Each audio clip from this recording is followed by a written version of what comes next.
পাওয়ার কথা পাননি হয়েছে।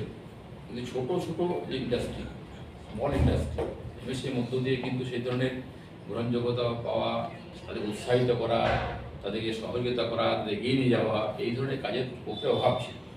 এই জায়গায় দাঁড়িয়ে আমাদের এই 23 তারিখের উদ্বোধন এবং 24-25 দুদিন থেকে কার্যক্রম চলবে।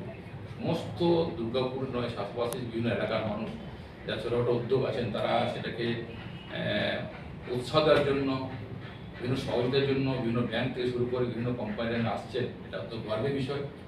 আরও সৌভাগ্যের বিষয় যে আমাদের একাধিক মন্ত্রী, আমাদের সুকান্ত দা থেকে শুরু করে আমাদের খাদ্যমন্ত্রী, আমাদের অগ্নিমিত্রা পাল, মাননীয় অজয় কুত্তা পেট্রোলিয়াম মিনিস্টার থেকে শুরু করে আমাদের বনমন্ত্রী, আমাদের আসে আমাদের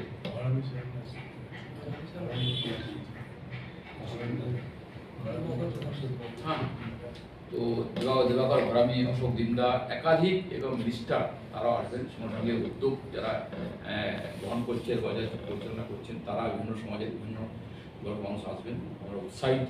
ঠিক কথা বলেছেন। আমরা দেখেছি সারা এই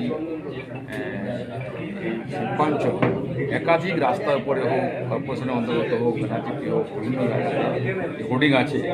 সেই হোর্ডিং সম্পূর্ণভাবে কিছুটা টেন্ডার হয়েছে, আবার কিছুটা অবৈধভাবে আছে। কিন্তু তারা এটাকে মান্যতা না দিয়ে ইচ্ছা মতো, খেয়াল করছে মতো তারা এখনও কাজ করে চলেছেন। বলার পরেও কোনো কিছু স্টেপ নেওয়া হয়নি।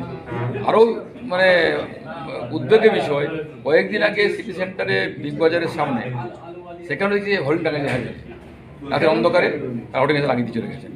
এই যে একটা অসাধু ব্যবসায়ী তারা চক্কর চালিয়ে যাচ্ছেন, তার বিরুদ্ধে অগ্নিমিত্রা পাল বলেছেন। আমরা পরিষ্কার আগেও বলেছি যে যত হোর্ডিং আছে সেই হোর্ডিংয়ের কারা কারা টেন্ডার পেয়েছেন, কারা কারা ভেন্ডার আছেন, কারা নেই, কেন করছেন এখনও, তা তদন্ত করে ইমিডিয়েট ব্যবস্থা গ্রহণ করা হোক।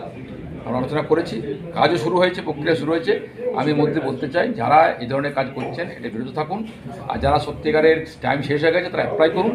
অ্যাপ্লাই করে সঠিক পদ্ধতিতে সরকারকে ট্যাক্স দেবো, যে সিস্টেম আছে সিস্টেমে করুন, তাহলে কিন্তু আমাদের বিরুদ্ধে কড়া ব্যবস্থা গ্রহণ করা হবে। বলছি, হঠাৎ করে চিনির দাম বেড়ে গেল এবং কিছুদিন আগে পর্যন্ত যে স্পেশাল টাস্কফোর্স বাজারে দেখা গেছিলো, হঠাৎ করে এই কালোবাজারি, অনেকে বলছেন কালোবাজারি, অনেকে বলছেন আখের থেকে ইথানল বানানোর জন্য এই চিনির প্রয়োজন কমে যাচ্ছে এবং তার জন্য দাম বাড়ছে। তো আপনারা বাজারে যে স্পেশাল টাস্কফোর্স সে নিয়ে কী ভাবনা চিন্তা করছেন যে চিনির দাম হঠাৎ করে বেড়ে যাচ্ছে? দেখুন, ব্যবসায়ীরা অনেক সময়তে মনে রাখবে যে সরকার পরিবর্তন হয়েছে মানেই আর সরকারের পরিবর্তন হয়ে গেছে এরকম বিষয় নয়।